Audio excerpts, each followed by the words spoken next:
சென்னையில் பிஎஸ்என்எல் அலுவலக கட்டிடத்தில் தீ விபத்து ஏற்பட்டிருக்கிறது. முக்கிய செய்தியாக பார்த்து வருகிறோம். அண்ணா சாலையில் உள்ள பிஎஸ்என்எல் அலுவலக கட்டிடத்தில் தீ விபத்து ஏற்பட்டிருக்கிறது. 8 மாடிகள் கொண்ட கட்டிடத்தின் 4வது மாடியில் தீ விபத்து ஏற்பட்டிருக்கிறது. தீயை அணைக்கும் பணியில் தீயணைப்பு வீரர்கள் தீவிரம் காட்டி வருகிறார்கள். கூடுதல் தகவலை செய்தியாளர் சாலமன் வழங்கிட கேட்கலாம். சாலமன், வணக்கம். தீ விபத்திற்கான காரணம் என்ன? தீயை அணைக்கும் பணியில் எவ்வளவு தீயணைப்பு வீரர்கள் ஈடுபட்டிருக்கிறார்கள்?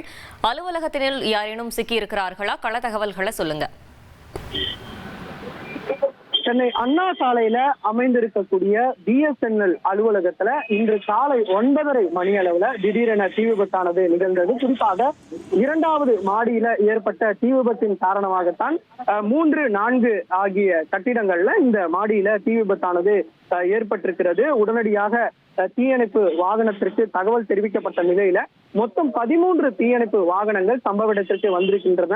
எழும்பூர், வேப்பேரி, சிந்தாதிரிப்பேட்டை உள்ளிட்ட சென்னையில் இருக்கக்கூடிய அனைத்து தீயணைப்பு வாகனங்களும் இந்த சம்பவ இடத்திற்கு வந்து தீயை அணைக்கக்கூடிய பணியில ஈடுபட்டிருக்கிறார்கள். குறிப்பாக இந்த பிஎஸ்என்எல்ல வேலை பார்க்கக்கூடிய ஒரு நபர் வந்து பணியாற்றக்கூடிய நபர் மேலே சென்றிருந்த போதுதான் இந்த தீ விபத்தானது ஏற்பட்டிருக்கிறது. அவர் கொடுத்த தகவலின் பேரில் தான் தீயணைப்பு வீரர்கள் சம்பவ இடத்திற்கு வந்து இந்த தீயை அணைக்கக்கூடிய பணியில ஈடுபட்டார். அவர் உள்ளே வந்து சிக்கி இருந்ததால அவர் வந்து 6வது மாடிக்கு சென்றிருக்கிறார். அப்போது தீயணைப்பு வீரர்கள் சாதுரியமாக செயல்பட்டு அந்த பணியாளரை வந்து மீட்டிருக்கிறார்கள். மற்ற 2 பணியாளர்களும் அவர்களே தாமாக கீழே வந்திருக்கிறார்கள்.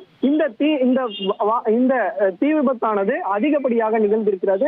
குறிப்பாக அந்த பகுதியில வந்து அதிகப்படியான இந்த எக்யூப்மெண்ட்ஸ் வந்து வைத்திருக்கிறார்கள். இந்த பேட்டரி உள்ளிட்ட எக்யூப்மெண்ட்ஸ் வந்து வைத்திருக்கிறதால அதுல ஏதேனும் தீ விபத்து ஏற்பட்டு இது ஏதேனும் பிளாஸ்ட் ஆகி இருக்கிறதா உள்ளிட்ட பல்வேறு கோணங்கள்ல தீயணைப்பு துறையினரும் இது குறித்து விசாரணை மேற்கொண்டு வருகிறது. இதனால இந்த பகுதி முழுவதுமே ஒரு பதற்றமான சூழலானது நிலவி வருகிறது. மொத்தம் 500க்கும் மேற்பட்ட தீயணைப்பு வீரர்கள், அது மட்டுமின்றி போலீசாரும் சம்பவ இடத்திற்கு வந்து இங்க பாதுகாப்பு பணியில ஈடுபட்டு வருகிறார்கள். மேலும் இந்த தீயணைப்பு வாகனங்கள் இங்கு சுற்றிலும் நிறுத்தப்பட்டிருக்கிறது. இதுல பணியாற்றக்கூடிய ஊழியர்களும் வெளியிலே வந்து சுற்றி இருப்பதால இங்கு வந்து அண்ணா சாலை முழுவதுமே ஒரு பதற்றமான சூழலானது நிலவி வருகிறது. மின்கசிவு காரணமாக இந்த தீ விபத்து நிகழ்ந்திருப்பதாகவும் தீயணைப்பு துறையினர் தரப்புல ஒரு தகவல் தெரிவிக்கப்பட்டிருக்கிறது. தகவல்களுக்கு நன்றி சாலமன்.